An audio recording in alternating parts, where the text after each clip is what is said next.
700만 재외 동포들의 글로벌 수다. OK on Air. 우! 네, 안녕하세요. 조엘입니다. 안녕하세요, 이사샤입니다. 사샤 씨, 한국인들만 쓰는 좀 특별한 말버릇이잖아요. 한국인들은 되게 죽는다라는 말을 자주 쓰잖아요. 근데 이거는 이제 나쁜 뜻으로 졸려 죽겠다, 배불러 죽겠다, 약간 이런 식으로 하잖아요. 그리고 좋은 식으로도 예뻐 죽겠다, 귀여워 죽겠다 이렇게도 많이 쓰잖아요.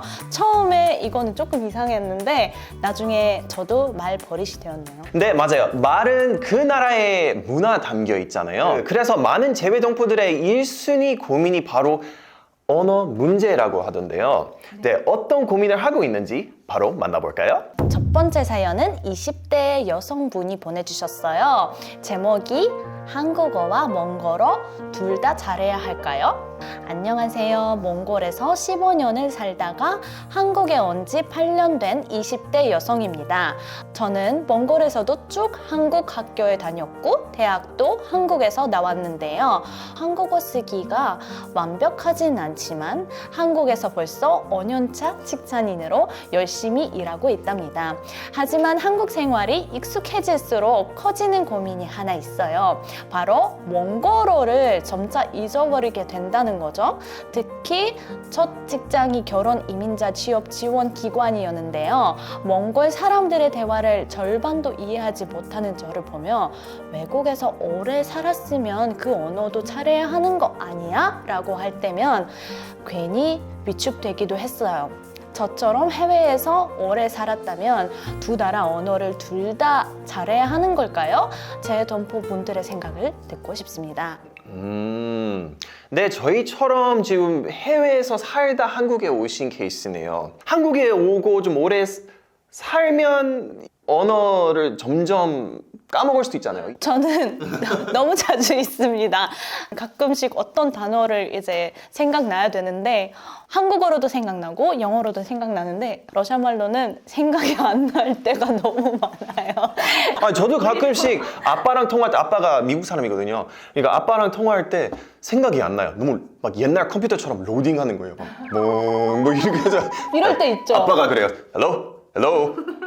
근데 다행히 이분이 지금 몽골에서 한국어를 공부하고 오신 거잖아요. 부모님이 이제 한국 학교에 보내신 덕분에 한국어와 전체성을 잃지 않으신 것 같아요. 너무 고민하시는 게 한국어, 몽골어 둘 다 잘 해야 할까? 근데 사자 씨는 어떻게 생각하세요?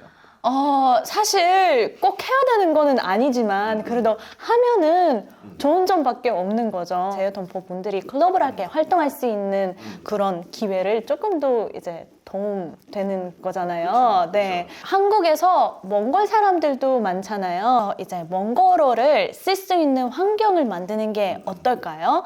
몽골어를 쓰게 되면은 잊어버리진 않죠. 제가 봤을 땐 뉴스, 방송, 그리고 SNS 계속 봐야 돼요.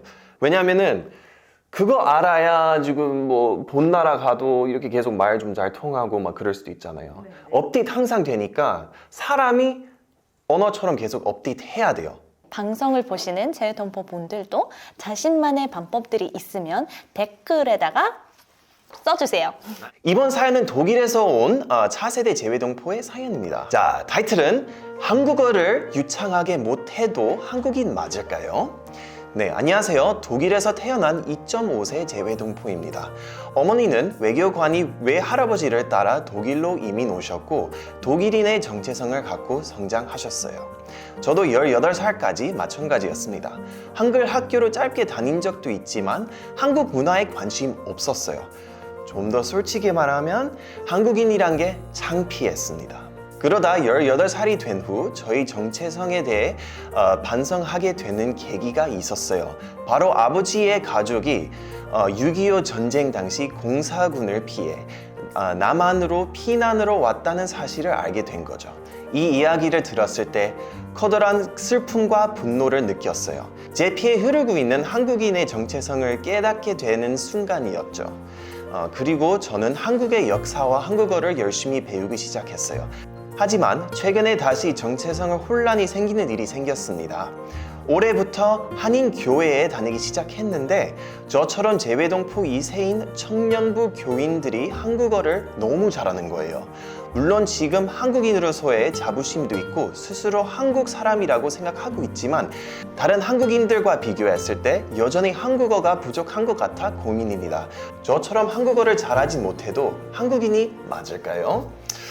아유, 사샤 씨는 어떻게 생각하세요? 지금 한국어 좀 못해도 한국인이다 아니다 어떻게 생각해요? 한국인 맞죠? 제 생각은 한국인입니다. 당연히 한국인이죠. 왜냐면은 그냥 제 개인 생각인데 피보다 강한 거 없다.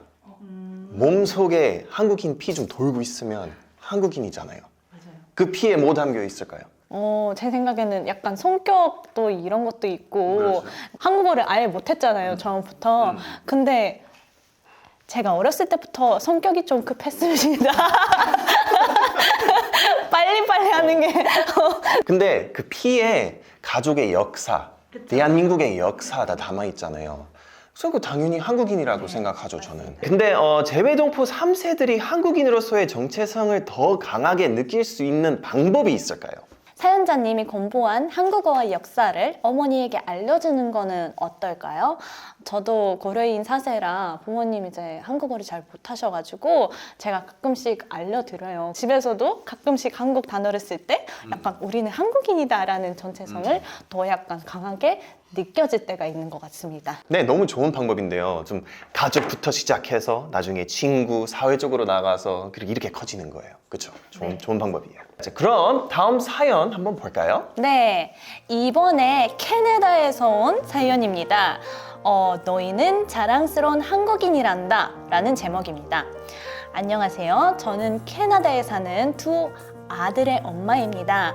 저는 어릴 적부터 유관순 언니를 너무 좋아했어요. 유관순 언니처럼 나라를 구하지는 못하겠지만 한국 여성으로서 최선을 다해 나라를 알리겠다는 꿈을 가졌죠. 특히 엄마가 되고 나서 제가 사랑하는 한국과 한글을 우리 아이들에게 잘 전하고 싶다는 마음이 더욱 간절해졌습니다. 하지만 직장에 다니면서 아이들을 가르치기가 결코 쉽지 않더군요. 그래서 제 아이들뿐만 아니라 한인 2세대들이 한글을 즐겁게 배울 수 있는 방법을 찾다가 한글학교 교사로 활동하게 되었답니다. 다문화 사회에 요즘 문화는 가장 소중한 유산이라고 생각합니다. 그래서 저는 우리 아이들에게 항상 말해줍니다. 너희는 자랑스러운 한국인이란다. 작지만 결코 작지 않은 나라 대한민국. 앞으로도 우리 아이들에게 한글과 한국을 재미있게 전해주고 싶습니다. 아유, 가슴이 뭉클해지네요. 다 같이 한번 외쳐볼까요? 월드컵처럼. Ready? 네. 오케이, 둘, 셋. 대한민국! 나이 있으신 분들 기억하시죠? 네. 정말 애국심이 글어오르는 사연이었습니다. 자, 이런 멋지신 분 좀 안 만날 수가 없죠. 바로 만나볼까요? 좋아요. 네, 안녕하세요. 안녕하세요. 안녕하세요. 예, 저 자기소개 한번 부탁드릴게요. 저는 캐나다에 사는 이소라라고 합니다. 반갑습니다.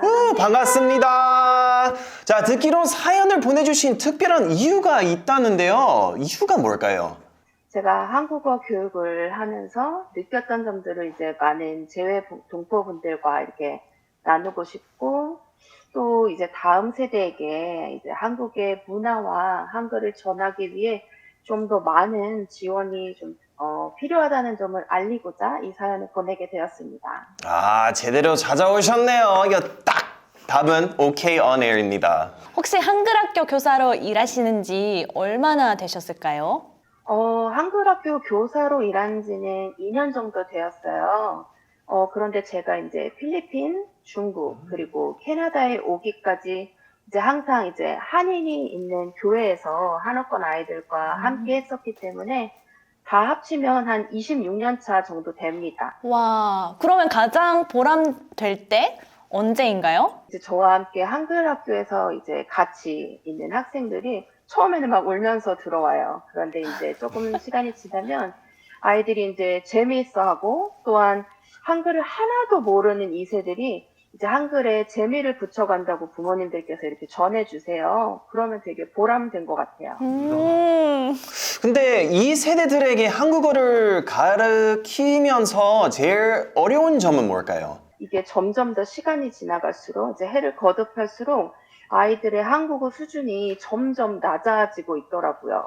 이제 그 아이들의 부모님들조차 이제 한국어 소통이 어려우니까 영어를 쓰시는데, 집에서도 이제 한글을 꾸준히 사용해야 하는데 아무래도 이제 아이들은 하루 대부분의 시간을 학교에서 이제 영어를 쓰는 학교에서 보내다 보니까 이제 집에서 한글을 사용한다 하더라도 2-3시간밖에 안 돼요. 그래서 정말 이 수준이 점점 낮아지고 있어서 항상 그게 조금 레벨 차이가 있는 것이 조금 어려운 것 같아요.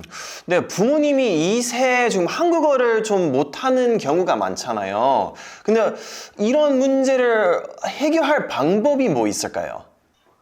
저 같은 경우는 한글 학교이기도 하면서 이제 한국 문화 학교이기 때문에 예를 들어서 이제 한국의 그런 국경일이나 역사, 문화적인 이제 부분을 숙제로 이렇게 내서 보내면 이제 부모님들께서 저희도 몰랐는데 저희도 배워가네요라고 이렇게 말씀을 해주세요.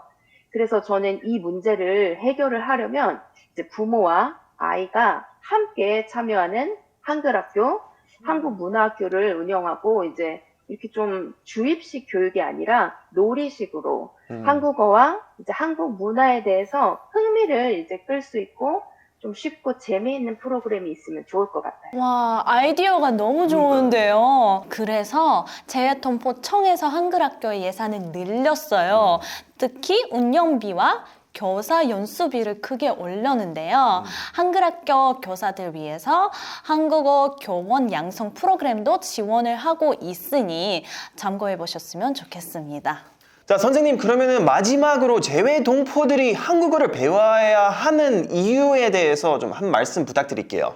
한국이란 나라는 정말 작은 나라임에도 불구하고 결코 작지 않은 나라예요.